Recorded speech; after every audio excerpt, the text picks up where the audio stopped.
En el mundo ocurren miles de sucesos, hechos históricos importantes para las naciones, estudios y avances científicos. En pocas palabras, se crea la historia de cada país. Pero, ¿dónde quedan los niños? ¿Ellos no influyen en la transformación de las naciones?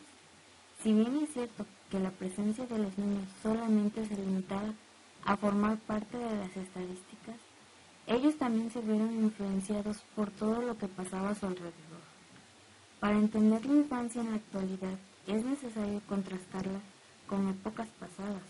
Sería muy interesante hablar de la niñez en términos de todo el planeta, pero en esta ocasión y por el tiempo solamente me enfocaré a nuestro país, que es México. En México, la historia comienza con la época prehispánica, la cual abarca del año 2000 a.C. hasta 1519. En ese tiempo, la única región habitada por personas sedentarias era Mesoamérica.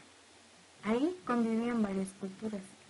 De lo que se puede rescatar es que en aquella época los padres esperaban con ansia la llegada de su hijo o hija. Al llegar al mundo el bebé se le recibía con palabras de ternura y amor. Has llegado a la vida. Has nacido. Un día o acaso dos te tendremos en préstamo, cual si fueras una joya. Estas eran las palabras de un padre amoroso. A los niños se les tenía cuidado, ya que en sus cunas existían esculturillas de barro y sus madres los cargaban en sus espaldas hasta la edad en que ellos pudieran caminar. A los niños varones se les enseñaban oficios, técnicas de guerra, religión, artes y ciencias. A las niñas se les mantenía dentro de la casa y en ocasiones se les permitía que aprendieran artes. En síntesis, a los niños indígenas se les educaba para enfrentar las responsabilidades de una vida adulta. Con la llegada de los españoles en el año de 1519, surge el periodo de la colonia. En esta época también hubo efectos sobre la niñez de aquel entonces. Aquí ya existían de manera más marcada las clases sociales, pues mientras los niños adinerados tenían armas, vestían bien y en cierto modo llevaban una vida más tranquila, los niños indígenas eran sometidos a la esclavitud. Se les trataba de manera cruel, con golpes y castigos, además de que no podían defenderse y estaban a cargo de sus patrones, los españoles. Cansados de tantas injusticias y malos tratos, los pobladores de aquella época decidieron levantarse en contra de la corona española. Iban en busca de sus ideales. Es así como surge la independencia de México. Muchas familias se unieron a dicha lucha. En esta sed de libertad también iban los niños con sus padres.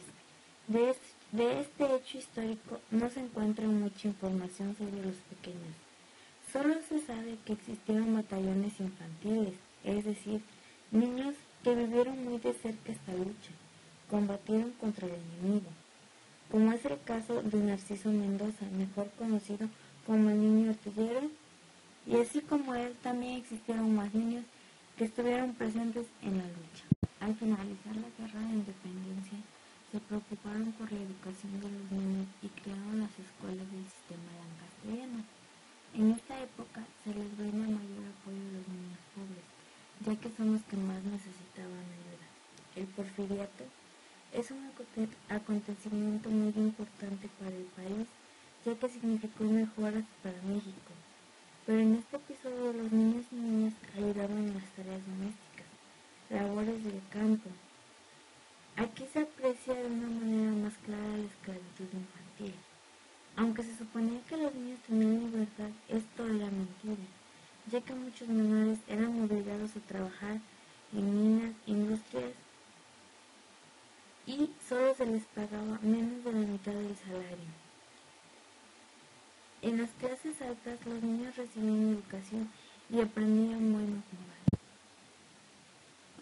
En la época villista, el niño deja de ser visto como una persona pequeña. Los infantes a temprana edad desempeñan las labores y actividades domésticas de acuerdo a su sexo.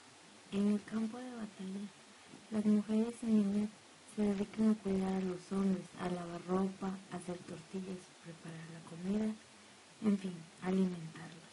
Los niños se volvían delincuentes para apoyar a su ejército.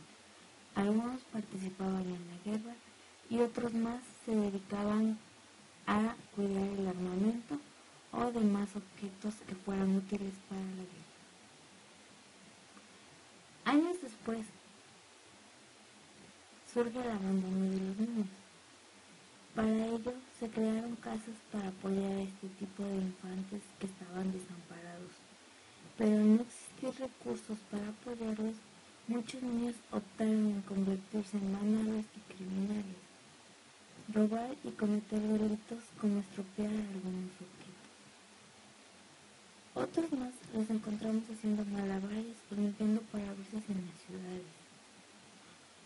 En esa época, con la llegada del cine y la TV, hubo un gran impacto en la sociedad. Uno lo consideraba malo y peligroso, pero con el tiempo fue aceptado, sobre todo por la sociedad infantil. Para los niños y niñas huérfanos comenzaron a crearse los orfanatos.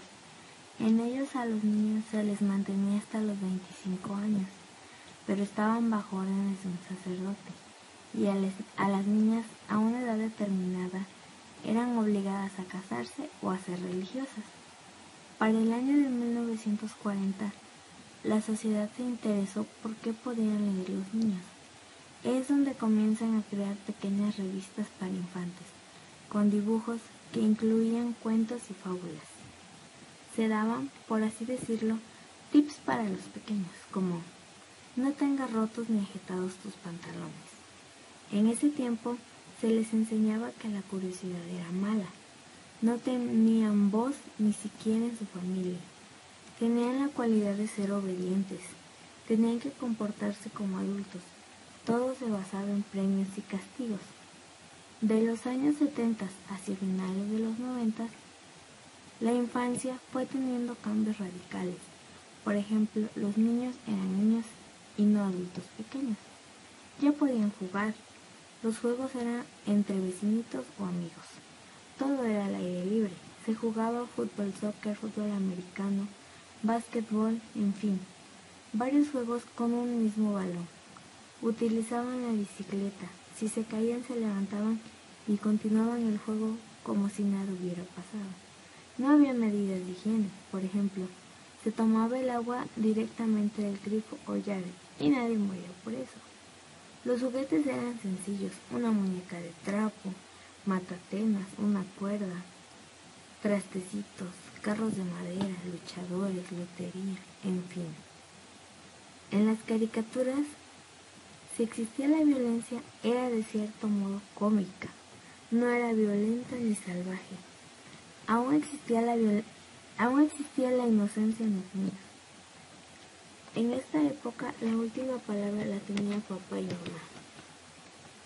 En la actualidad, todo esto ha cambiado, pues los niños ya no quieren jugar con muñecos o juguetes anticuados. Prefieren una computadora, un Xbox, un PlayStation y demás juguetes modernos. Los niños crecen y se desarrollan al ritmo de la sociedad. Ya son modernos, quieren vivir su edad por adelantado.